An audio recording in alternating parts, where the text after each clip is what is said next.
Let's discuss the all-time greatest of the LA Kings. The LA Kings, a team that has got a couple of Stanley Cups to its name, went a very long time without a Stanley Cup to its name, and surprisingly did it with a couple of pretty good runs along the way.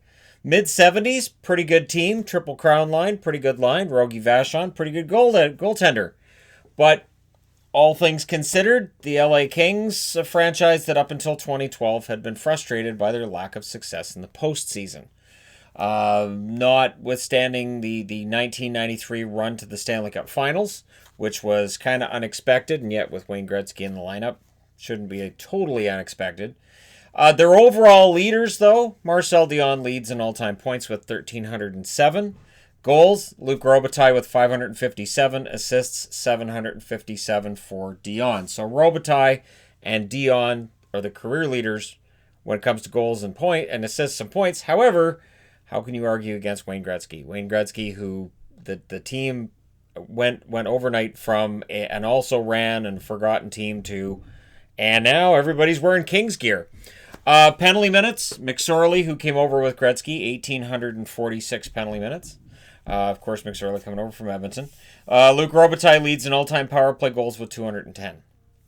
So Luc Robitaille, if it's a goal-scoring category, is the best. Assists and points, Dionne. But if you look at the overall skill set, Gretzky's still the guy. Now, honorable mentions, Dustin Brown, of course, longest tenured member of the Kings. Dave Taylor, a very long tenured member of the Kings as well. Anze Kopitar, the only player who can even think about threatening any of these numbers on the board, and even then, he'd have to play for a long time from here to get to 1,300 points. Drew Doughty is one of the greats on their blue line. He'd be up there with Rob Blake. You can have the discussion about which one's better between the two. Bernie Nichols. Bernie Nichols had that one really, really good season after Wayne got there, and then he's traded halfway through the following season. Charlie Simmer, part of that Triple Crown line. You had Simmer, Taylor, Dionne. Just a fantastic line, and really, carried the LA Kings for a while there. And like I said, Wayne Gretzky. It's hard to argue against Wayne Gretzky as the greatest LA King. Just like when we discuss Edmonton, it's Gretzky, Gretzky, Gretzky. Now, when we look at goaltenders, Jonathan Quick is the guy. And yet, Rogie Vachon's in the Hall of Fame in large part due to what he did with the Kings. Jonathan Quick leads them in all-time wins with 325 save percentage. Quick leads there as well with a 913 save percentage. Shots against, surprise, surprise, Jonathan Quick, 17,312 shots against in the LA net. Shutouts, Jonathan Quick at 52. And this is why whenever I talk about, Quick's kind of over past his prime now, and maybe that's a contract they look at moving. This is why LA King fans get mad at me for saying it, and others for saying it as well. And I get it, but there will be a time where Cal Peterson gets the net, and good luck, Cal, living up to that level of success. It's quite the tale to follow, Jonathan Quick's. Rogie Vachon, of course, not on any of those lists at the top, but Rogie Vachon number 2 on a number of them. Stéphane Fiset I wanted to mention as well, in that he was a pretty good goaltender of theirs for a few years, and underrated. Stéphane Fiset was an underrated goaltender in the NHL. Felix Potvin as well had a really good run with the Kings, which extended into the playoffs. I believe that first season he went on that bit of a playoff run there. So Potvin deserves some honorable mention, even though if you're looking at the grand scheme of things, it's Vachon is number 2, Jonathan Quick is number 1, and then it's kind of a long drop in between second and third. I would lean towards Mario Lessard for number 3, but that's my own personal liking of Mario Lessard, and he wasn't the starter for that long, but I like the guy. So when it comes to goaltending, it's Jonathan Quick. When it comes to forwards, it's Wayne Gretzky. Those are your all-time greatest. Now the question between Quick and Gretzky, who is the greatest King, I would answer with Jonathan Quick. 2 Stanley Cup rings, and the fact that he was a huge part of the 2012 run. One of the best runs I've ever seen a goaltender go on. I would say probably the best run I've ever seen a goaltender go on in the playoffs. Quick's the guy. Now, best overall team, I went with the Cup winners in 2014, and here's why. 2012, it definitely looked like Jonathan Quick drags him to a Stanley Cup. 2014, Jonathan Quick's numbers actually weren't nearly as good, and yet they get to the Stanley Cup and they win it. So to me, the 2014 team was better. They had more points than the 2012 team. I think they were more ready for the rigors of the playoffs. And even though they were favorites, they still managed to come through, and some of the battles between the Kings and the Blackhawks in the mid 2010s, really, really excellent. Not quite up to like Detroit, Colorado of the late 90s level of passion and hate, but you know what? Those teams didn't like each other a whole lot either. Now, when you get into the all-time records, against Vancouver, they have the most wins of 111. Yep, that sounds about right. Points percentage, though, the Vegas Golden Knights, they have a 654 winning percentage against. Against Winnipeg, which would include the Atlanta Thrashers as well, 629 save percentage. So two teams that they haven't played as many games against as some others, but they do pretty well against them. Most goals scored against any team, it's Vancouver with 845. I can only assume like 800 of those were during the 80s. It just felt like the Kings just teed off, especially once Gretzky got there. Oh, you need a big goal? Don't worry, Vancouver's coming to town. Goals for per game, there's a tie atop that list. Washington and New Jersey, they score 3.68 goals against per game that they play against those teams. Goals against per game, their best record is against Columbus, 2.41. So again, that continues this run that goals against, your number one is going to be against a team that's one of the more recent expansion teams. So yeah, Columbus is their best. Now, when we get into the most points scored, 74-75 is the most points this team's had, 105.